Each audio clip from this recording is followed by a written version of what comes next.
James is kind of cool. I met him once. He seemed really, Mm. at least there's like that practiced ability. I think they say that Bill Clinton had it like the best, like off the charts, where there's nothing else in this person's world when they're talking to you besides you. And he gave me that feeling of like, he was just so genuine. And like, I snuck onto his set right here at CBS. We were there. It's a pretty mediocre show with like Ryan Reynolds and Katie Holmes as the guests. And then I snuck on to talk to him about it. Like, Yeah. hey, I want to write for your show. And he was like, he acted like it was normal that I did that. And like, he didn't have to do that. Well, now his show is gone for probably good reason, but I just like, I need to be nicer because I have too many enemies in the industry that, yeah, I'm sure he's fine. But I've just like, when I did the deep dive on him and finding these stories, like the restaurant owner in New York City who like posted about him and these like terrible things, I just can't imagine like treating someone like that. And it's that weird, like, ick I have inside of me for people who act entitled, even people in the social media world or these TikTokers, because anyone can be a TikToker nowadays. Everyone just acts like they've got this like power. And like, yeah, he did, but he lost it. And I think those real genuine people who are nice all the time or thankful for what they have, they will prevail, opposed to James Corden, who's like not even really funny. So maybe he could have used you as a writer because That's what I he told was him. terrible. I did tell him that. Well, I said that I'd help his show, but you are becoming like a powerful person. It's funny because you're becoming the thing in a way that you often take down. I mean, I'm not saying that you have any skeletons in the closet, but it's like obvious that like it's so ironic to me that the trajectory you're on. You have like 1 million YouTube subscribers and you're just beginning. Yeah, I mean, I know I'm not a perfect person, and that's why I've had my fair share of like apologies and things that I've misreported. What's nice about, I guess, my current situation is it's not very personal, so they don't really know about like what my day-to-day life is like. But it's interesting having that, I guess, what somewhat of power, I like to say clout. Like, it's not like fame. It's not like, because fame is something very different. It's just like internet clout is what I've got, like, really. But it is interesting to see these people who actually do have genuine influence become like scared of me or threatened by me or try to threaten me or my family. Nick Carter, Mike The Situation, Bob Saget, Drake Bell, Liz Gillies, TriStar Sports and Entertainment. There's just so many different, like, way more powerful entities that for whatever reason feel threatened by my little YouTube videos. So I think sometimes in my mind, it's hard for me to wrap my mind around how it is influential.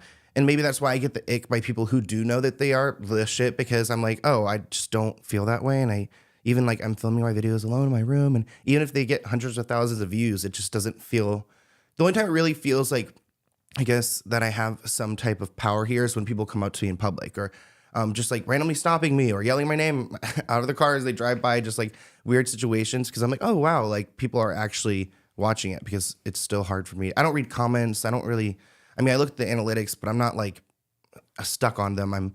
When I post something, I'm just like, okay, what's next? What's tomorrow's video? Like, because if it doesn't do well, that's fine. I'll move on and make another one tomorrow.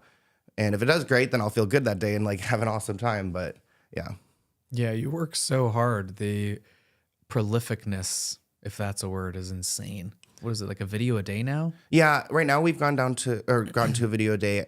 Before I was doing like 5 a week because I was so stuck in the 9 to 5 mindset from working in like consulting and stats and things like that. So when I like got into the YouTube world, I still kind of like stuck to the 9 to 5 schedule.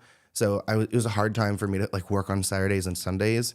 And even now, sometimes I'm like, oh, do I want to? But it doesn't really take that long to like put together a thumbnail and a title. And once I like realize the reward I get for producing so much, it's like, why not produce more? And I think once you get your process down, it's a lot easier. I see a lot of creators who post like once a week because they spend hours editing. And I look at every video as a product. Like, I'm selling a product to my viewers, and hopefully they enjoy it, and then I move on to the next one. But I don't want to spend too much time and energy that this product's going to cost me, or it's not going to, or a lot of people are so focused on these like crazy edits, and it's like, that's not what people are looking for. At least for my content, they're looking for the story. So I don't need to do like crazy transitions or animation. And that's what I think a lot of other creators get lost in, and why in a short time I've been able to create, triple the content that some of these people who have been on here for years doing or putting out. And it's just a lot of content. But I think that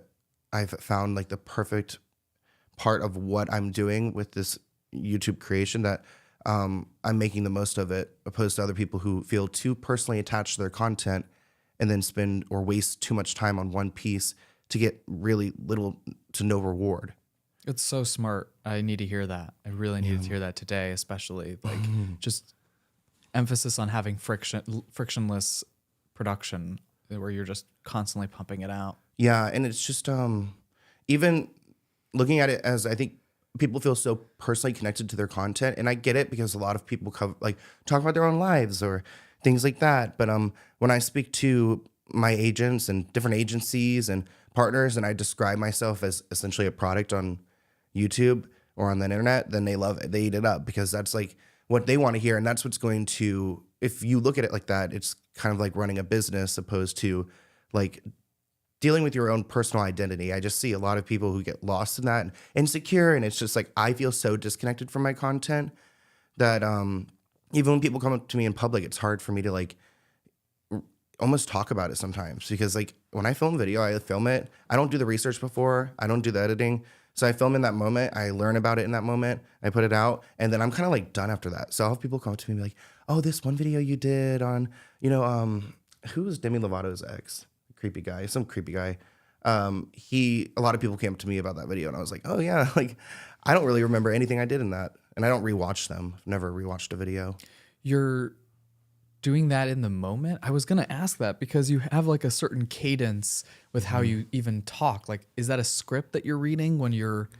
Yeah, no. I mean, I write a script for, essentially the videos go 10 to 30 seconds of like dramatic clips that we use within the video with dramatic music to kind of capture someone in with like all the drama. Then there's about a 30 to 40 second moment where I give everyone what they need to know if they were to click on that video. So if they clicked on my video and they want to learn about, Joe Jonas and Sophie Turner's divorce, I give them everything they need in the first minute because I hate as someone who's watched YouTube forever. If you click on a video, then you hear someone sitting there, subscribe to my channel, leave a comment below, make sure you share. Oh, hey guys, I'm doing really great today. But like just talking about themselves, it's like a new viewer wants to click on something and get what they're clicking on. Again, like it's like a product. Do you want to get what you... So, I mean, if they like me along the way, that's great. But that first bit is scripted because I usually sit down, film the video, and I look at the content before because I've always done this process as far as my research, and then I've taught my employees to just mimic it.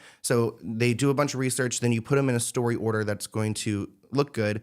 So I sit there and I kind of read ahead sometimes, but sometimes I have an idea of like what's going on too, because I will send these video ideas to my team and be like, hey, make a video about this. I saw it on social media. So I have an idea of it. If I don't really know, I'll ask like, Olivia, give me like a 30-second just premise of like, what am I getting into if I don't know the person at all or the topic.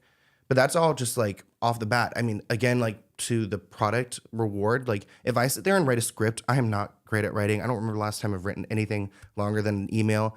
And so that's a waste of time for me if I were to do that. And then plus like having to, even filming sponsorships sometimes, like I've gotten good at like script reading, but if I had to memorize it for a whole video, I would just like trip myself up. So I kind of like just like reacting in that moment. And then I've also found myself like comfortable speaking off the bat. So only a little bit scripted because I'll film the video and then at the end I film that little intro because once I've gone through it, I'm like, oh, I know everything that's like hot in it. Then I could just like write it in a clever way. So then when someone clicks on it, if they watch 2 minutes of the video, they can walk away feeling like they know what they've... Feels less like a product, more like a service. I'll explain what I mean. Like you talk about Oprah and the Backlash and the Island, and I'm grappling with it myself and I'm watching your video and I'm like getting to experience the thought of how I would show up in the world if I had $3 billion and I was Oprah. So you get to grapple with these vicarious moments of experiencing celebrity through these dilemmas that you're posing them in or exposing them in. Yeah, and I guess like it's interesting looking at it as a service because I think that a lot of people view it as that as well. And then when they try to talk to me about like what I've done, I'm like, oh yeah, like I mean, I can think back and pull a lot of information from these stories just from learning about them, but like it is something I don't really look at it in that way. I guess that's also why sometimes I'm like really surprised to have people come up to me or acknowledge my content or when they share it or it goes viral just because it doesn't feel that, I guess, necessarily important. That's so vulnerable of you to share and say. It's crazy. I'm shocked that you're saying that. Thank you for watching this clip from the Let's Get Into It podcast. To view the full episode, visit the link listed below.